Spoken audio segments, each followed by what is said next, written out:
Yan, si Inday Kabayan sa J. Abana Farm. Naglilinis sa iniwanan ng bagyo. Iwan, ngayon lang nakapaglinis.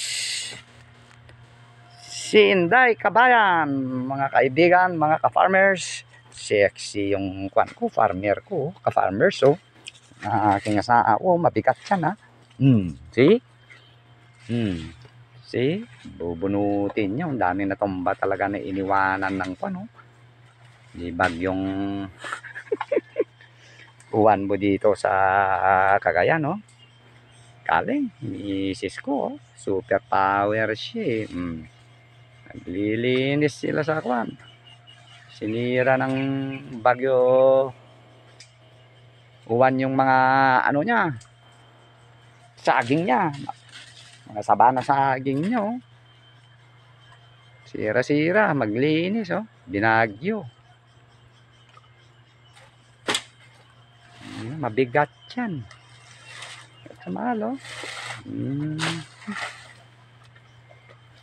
Oh. May papaya ka, no?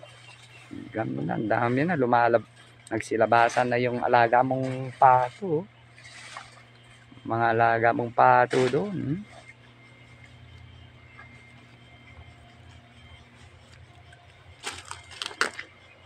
Nasaan na sila lahat yung mga pato mo? Kawalaan na lahat yung mga pato yung alaga mo.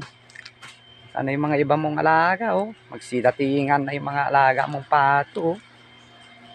Paiksi-exercise lang yung mga pato ni Inday Kabayan, eh. Kakalat, oh, eh. Nasaan yung mga iba? Dito sa probinsya, kapag masipag ka lang, mga ka-farmers, libre lahat. Kalat yung mga itlog nila kanina, pinulot lang. Nasaan yung mga iba? Nandoon. Si Inday Kabayan, gusto niya yung magpakwan, mag-exercise. Okay, bye. Thank you.